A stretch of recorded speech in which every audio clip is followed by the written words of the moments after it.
اے محمد صلی اللہ علیہ وآلہ وسلم، سورج کے ڈھلنے سے رات کے اندھیرے تک ظہر، عصر، مغرب، عشاء کی نمازیں اور صبح کو قرآن پڑھا کرو، کیونکہ صبح کے وقت قرآن کا پڑھنا فرشتوں کی حاضری کا موقع ہوتا ہے۔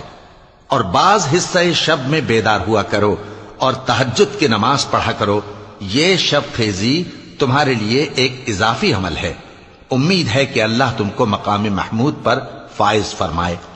اور کہو کہ اے پروردگار، مجھے مدینے میں اچھی طرح داخل کیجو اور مکے سے اچھی طرح نکالیو، اور اپنے ہاں سے زور و قوت کو میرا مددگار بنائیو، اور کہہ دو کہ حق آ گیا اور باطل نابود ہو گیا، بے شک باطل نابود ہونے والا ہے۔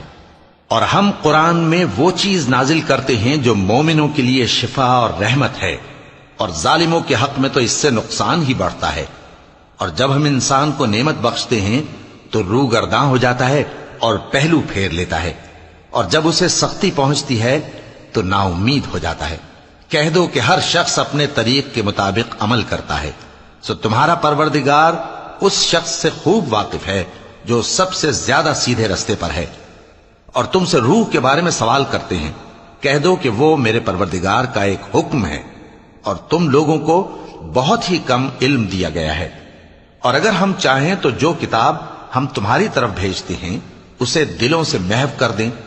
پھر تم اس کے لیے ہمارے مقابلے میں کسی کو مددگار نہ پاؤ، مگر اس کا قائم رہنا تمہارے پروردگار کی رحمت ہے، کچھ شک نہیں کہ تم پر اس کا بڑا فضل ہے۔ کہہ دو کہ اگر انسان اور جن اس بات پر مجتمع ہوں کہ اس قرآن جیسا بنا لائیں تو اس جیسا نہ لا سکیں گے، اگرچہ وہ ایک دوسرے کے مددگار ہوں۔ اور ہم نے قرآن میں سب باتیں طرح طرح سے بیان کر دی ہیں، مگر اکثر لوگوں نے انکار کرنے کے سوا قبول نہ کیا،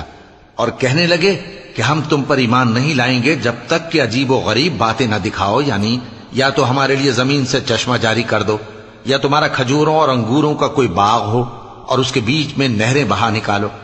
یا جیسا تم کہا کرتے ہو ہم پر آسمان کے ٹکڑے گرا دو، یا اللہ اور فرشتوں کو ہمارے سامنے لے آؤ، یا تمہارا سونے کا گھر ہو، یا تم آسمان پر چڑھ جاؤ اور ہم تمہارے چڑھنے کو بھی نہیں مانیں گے جب تک کہ کوئی کتاب نہ لاؤ جسے ہم پڑھ بھی لیں۔ کہہ دو کہ میرا پروردگار پاک ہے، میں تو صرف ایک پیغام پہنچانے والا انسان ہوں۔ اور جب لوگوں کے پاس ہدایت آ گئی تو ان کو ایمان لانے سے اس کے سوا کوئی چیز مانے نہ ہوئی کہ کہنے لگے کہ کیا اللہ نے آدمی کو پیغمبر کر کے بھیجا ہے؟ کہہ دو کہ اگر زمین میں فرشتے ہوتے کہ اس میں چلتے پھرتے اور رہتے بستے تو ہم ان کے پاس کسی فرشتے کو پیغمبر بنا کر بھیجتے۔ کہہ دو کہ میرے اور تمہارے درمیان اللہ ہی گواہ کافی ہے، وہی اپنے بندوں سے خبردار ہے اور ان کو دیکھنے والا ہے۔ اور جس شخص کو اللہ ہدایت دے وہی ہدایت یاب ہے، اور جن کو گمراہ رہنے دے تو تم اللہ کے سوا ان کے رفیق نہیں پاؤ گے۔ اور ہم ان کو قیامت کے دن اوندھے منہ، اندھے، گونگے اور بہرے بنا کر اٹھائیں گے، اور ان کا ٹھکانہ دوزخ ہے۔ جب اس کی آگ بجھنے کو ہوگی تو ہم ان کو عذاب دینے کے لیے اسے اور بھڑکا دیں گے۔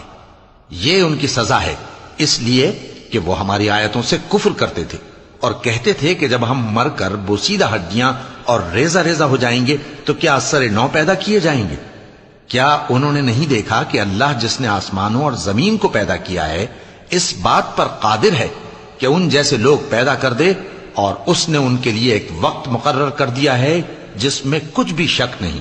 تو ظالموں نے انکار کے سوا اسے قبول نہ کیا۔ کہہ دو کہ اگر میرے پروردگار کی رحمت کے خزانے تمہارے ہاتھ میں ہوتے تو تم خرچ ہو جانے کے خوف سے ان کو بند کر رکھتے،